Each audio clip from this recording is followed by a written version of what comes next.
Hello everyone. GS की full series में हम कर रहे हैं अभी आधुनिक बिहार का इतिहास। और आधुनिक बिहार के इतिहास में आज का टॉपिक है बिहार में क्रांतिकारी भावना का प्रवेश। देखिए, 1905 में जब बंगाल का विभाजन होता है तो उसके बाद से क्रांतिकारी गतिविधियां शुरू हो जाती है। मेनली बंगाल में, पंजाब में, महाराष्ट्र में क्रांतिकारी गतिविधियां शुरू हो जाती है। उस क्रांतिकारी गतिविधियों का असर बिहार में भी होता है और बिहार में भी क्रांतिकारी गतिविधियां शुरू हो जाती है।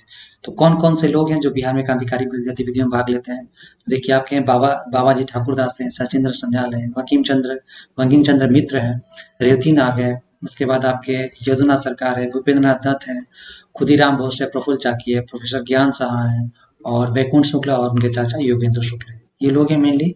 और भी लोग थे, मेनली यही लोग हैं जो बिहार में क्रांतिकारी गतिविधियों का अंजाम देते हैं। तो थोड़ा थोड़ा देखिए, उसके बाद हम विस्तृत चर्चा करते हैं। बाबा जी ठाकुरदास, इन्होंने क्या किया था? तो इन्होंने पटना में रामकृष्ण सोसाइटी की स्थापना किए थे। उसके बाद नेक्स्ट है सचिंद्र सन्याल, इन्होंने पटना में अनुशीलन समिति की स्थापना की थी और इसी अनुशीलन समिति के मेंबर थे आपके बंकिम चंद्र मित्र। ये बंकिम चंद्र मित्र। नेक्स्ट है रेवतीनाग यदुनाथ सरकार। रेवतीनाग और यदुनाथ सरकार दोनों ही ढाका अनुशीलन समिति के मेंबर थे। चूंकि अनुशीलन समिति की कई शाखाएं स्थापित थी, तो एक पटना में भी थी, तो पटना के मेंबर ये थे, दोनों लोग थे, और ये लोग ढाका अनुशीलन समिति के मेंबर थे, रेवतीनाग और यदुनाथ सरकार। भूपेंद्र नाथ दत्त, इन्होंने पटना में भवानी मंदिर का स्थापना किया था। अब एक खुदीराम बोस और प्रफुल्ल चाकी, ये लोग दोनों लोग ये मुजफ्फरपुर में एक बदनाम जज था किंग्स फोर्ट, उसको मारने का प्रयास किए थे। उसके बाद फणींद्रनाथ, ये है वैकुंठ शुक्ल।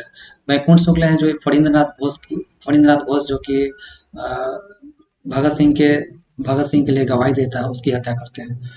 और उसके बाद है प्रोफेसर ज्ञान शाह, इन्होंने नेशनल असेंबली में जो बम कांड होता है तो उसमें राजगुरु और भगत सिंह का फोटो बनाकर उसकी उस पर इश्तिहार लिख के भेजते हैं।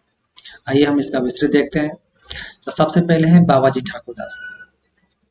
बाबा जी ठाकुरदास ने पटना में रामकृष्ण सोसाइटी का स्थापना कर रहे हैं और यहीं से पत्रिका निकालते हैं, मदरलैंड। शायद इसी के नाम पे बाद में मजरूल हक द मदरलैंड पत्रिका निकालते हैं। तो बाबा जी ठाकुर का क्या उद्देश्य, क्या है मेन काम? ये पटना में रामकृष्ण सोसाइटी का स्थापना कर रहे हैं और मदरलैंड पत्रिका निकालते हैं। ये 66 बीपीएससी में आया हुआ है। अगला जो है ये है आपके सचिंद्र सन्याल।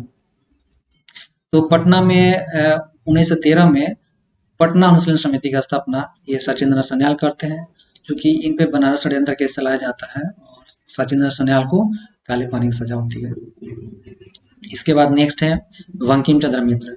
ये पटना अनुशीलन समिति है, उसी के मेंबर ये भी हैं, लेकिन इन्होंने 1915 में लिबर्टी लेफ्टिनेंट्स बांटा था और इसीलिए गिरफ्तार हुए थे। उसके बाद इनको बनारस षड्यंत्र केस में 3 साल की सजा हुई है। ये है बंकिम चंद्र मित्र।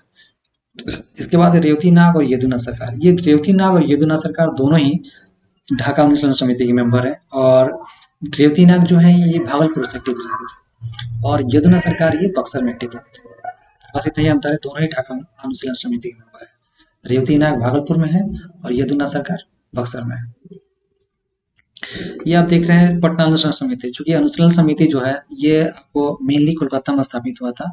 वरिंद्र कुमार घोष और भूपेंद्रनाथ दत्त ने किया था, इसकी स्थापना किया था कोलकाता में। और उसी कोलकाता की जो अनुशीलन समिति थी उसकी ये शाखा थी पटना में।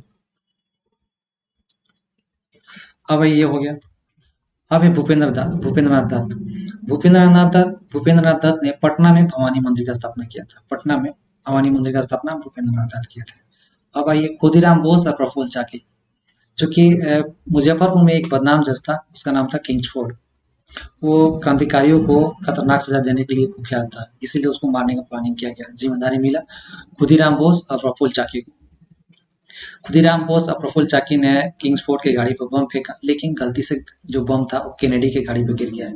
इसमें केनेडी की पत्नी और उसकी पुत्री मारी गई। इसके खिलाफ खुदीराम बोस को और प्रफुल्ल चाकी को गिरफ्तार करने का प्लानिंग हुआ। तो इसमें खुदीराम बोस गिरफ्तार हो जाते हैं और प्रफुल्ल चाकी जो है वो गिरफ्तारी से बचने के लिए खुद को गोली मार लेते हैं। 2 मई 1908 को खुद को गोली मार लेते हैं।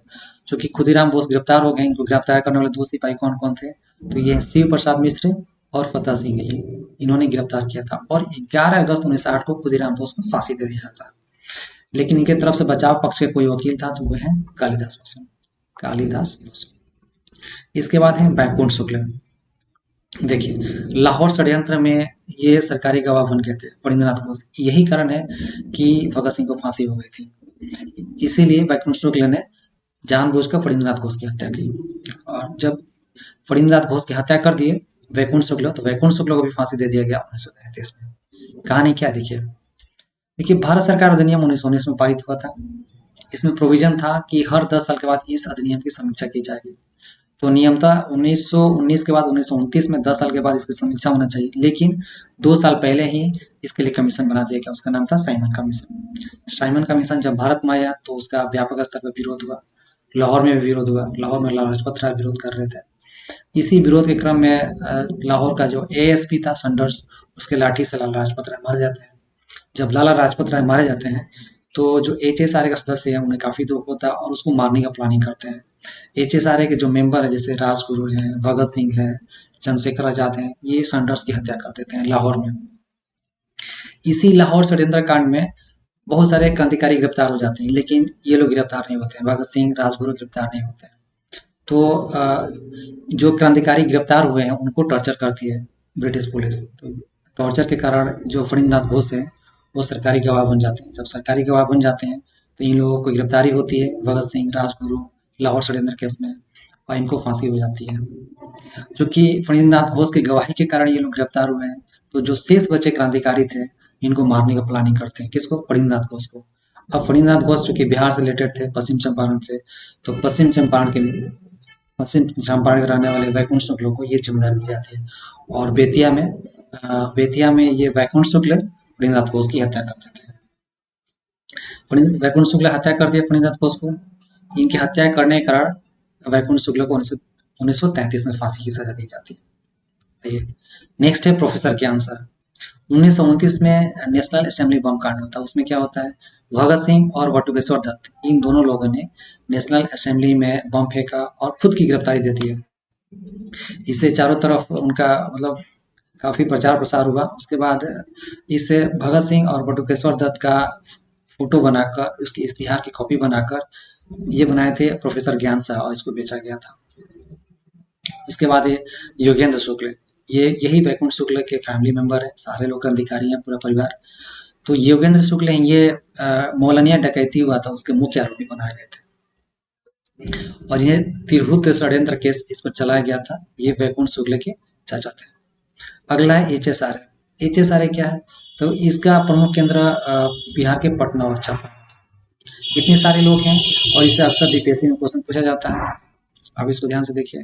इससे रिलेटेड जो भी प्रीवियस क्वेश्चन है या मॉडल क्वेश्चन है, इसको मैं अपने टेलीग्राम चैनल पर डाल दूंगा। आप मेरे डिस्क्रिप्शन बॉक्स से लिंक से ज्वाइन कर सकते हैं। और ये वीडियो आपको अच्छा लगता है तो प्लीज़ इस चैनल को सब्सक्राइब कीजिए, अपने दोस्तों में शेयर कीजिए। Thank you.